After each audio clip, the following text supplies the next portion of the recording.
Pemirsa, belasan pelaku premanisme mulai dari jukir liar, pungli sama Pak Ogah diamankan Satreskrim Polrestabes Palembang. Selanjutnya, para pelaku dilakukan pendataan sama pembinaan.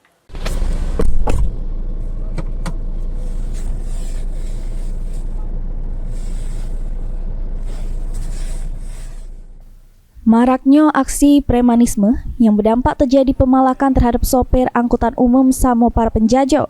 Satreskrim Polrestabes Palembang unit pidana khusus sama pidana umum melakukan giat penangkapan pelaku premanisme. Kali ini para pelaku premanisme diamankan dari kawasan Pasar 16 Ilir, Monumen Ampera sama kawasan Tanggo Takat. Kanit Pitsul Satreskrim Polrestabes Palembang itu Christian Andi Saputra mengungkapkan 12 pelaku premanisme yang diamankan ini ialah tukang parkir liar sama pungli serta Pak Ogah yang galak adu di persimpangan putar balik sehingga buat macet di sekitar jalan tersebut. Ibtu Christian nambah ke, selanjutnya pelaku premanisme ini dilakukan pendataan sama pembinaan.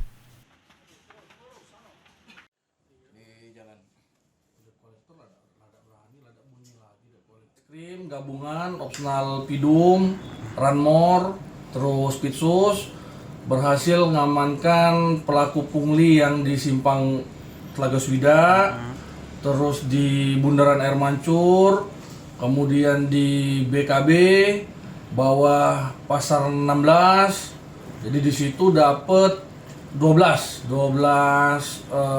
yang melakukan aksi pungli dan premanisme, 12 orang. Untuk lanjutnya di apa ini? Jadi mereka kita bina, kita datakan. Kegiatan operasi premanisme ini bakal terus dilakukan supaya Kota Palembang aman dari pelaku premanisme. Heru Wahyudi, PAL TV.